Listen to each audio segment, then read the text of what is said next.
Alright, y'all, D-Lo. So, I actually caught this video by Michelle Joy Phelps on Behind the Gloves, and she was actually reporting on news from the Anthony Joshua Tyson Fury saga and how Deontay Wilder plays into it.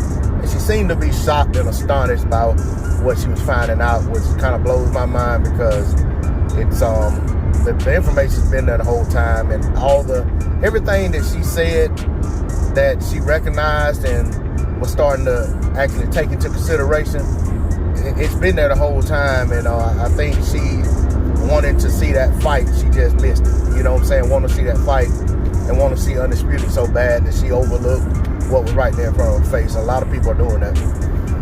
So she said, she felt like kind of got some bad news. It's looking like Tyson Fury may have to fight Deontay Wilder before he can fight Joshua. And, some of the things that she brings up is, things that she's even been told to her face in interviews by Tyson Fury and by Bob Arum. Talks about things she's heard, others say that are involved with the fight and frustration they speak of. And I'm not going to get into all of those things or try to quote what she's saying, but I'll just say that a lot of it's centered around Tyson Fury talking about his frustration about if the fight doesn't happen by a certain time, he's going to walk away.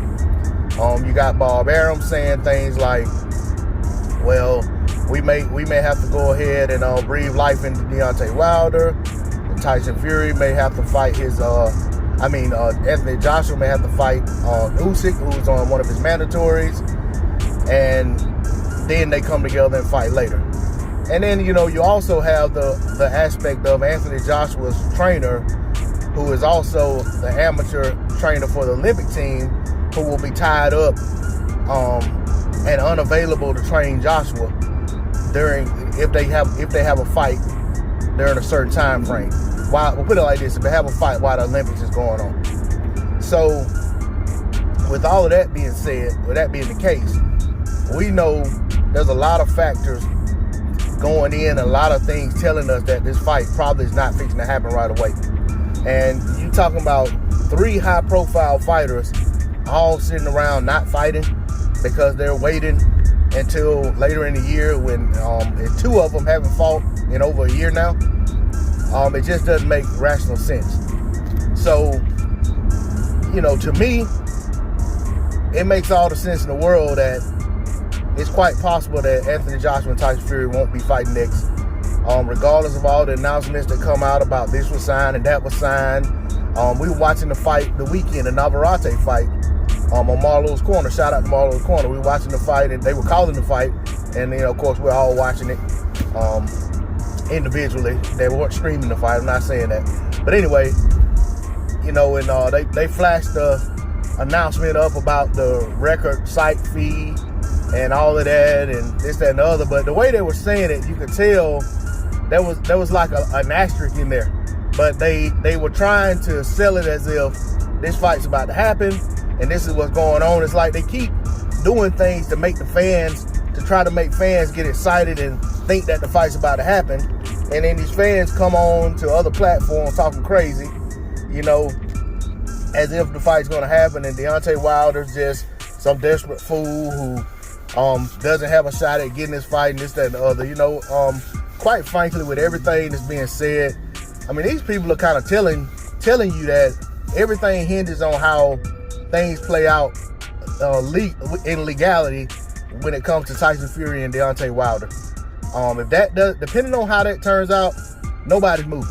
There's nothing going to happen with Tyson Fury and Anthony Joshua, and it's going to end up being Fury versus Wilder again in a rematch, or they're going to have to pay Deontay Wilder a lot of money. But at the end of the day, it still looks as if the fight's just not going to happen anytime soon. And Tyson Fury's already said he's not waiting till all the way up in like August, September to fight. So, we all know the Olympics happen in the summer, so that rules out a summer fight because Anthony Joshua's trainer is committed to, his obligations with the amateurs. So, it's just, to me, it's not happening. But I can understand, people want to see it. I mean, I'm not against the fight myself. I mean, I'm all for it. Yeah, I do feel some type of way about the double standards, how everybody wants to see Undisputed so bad. But when Deontay Wilder and Anthony Joshua, which was a much bigger fight, they were the fight for Undisputed, a lot of people had different energy. Deontay Wilder don't deserve the fight, this, that, and the other. It's like, well, if Wilder doesn't deserve the fight, how does Fury deserve the fight off of beating Deontay Wilder? You see what I'm saying? I mean, it's don't get me wrong, I don't subscribe to that don't deserve nonsense. I think these guys all deserve what they can get. You deserve what you can negotiate, or you deserve what you put yourself in position for. But my point is, you don't hear those same conversations being had. So it was a classic case of what I talk about all the time on my channel. You had a fan base who was unsure of how the fight was going to turn out for their fighter, so they were against the fight, regardless of what they were saying, regardless of them talking about how one person smoked the other and this, that, and the other.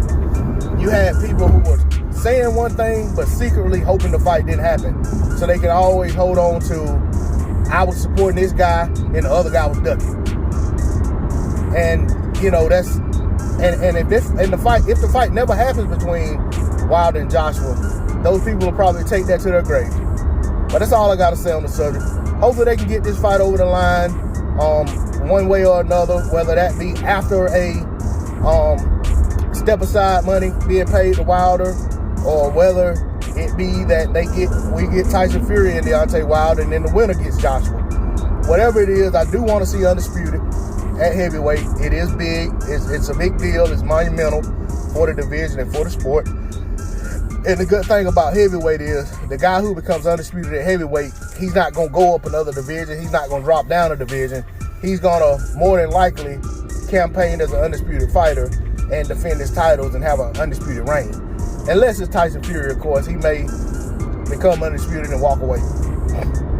But that's all I got to say about it, sir. D-Lo 404 Boxing. Like, share, comment, and subscribe. I'm out. Peace.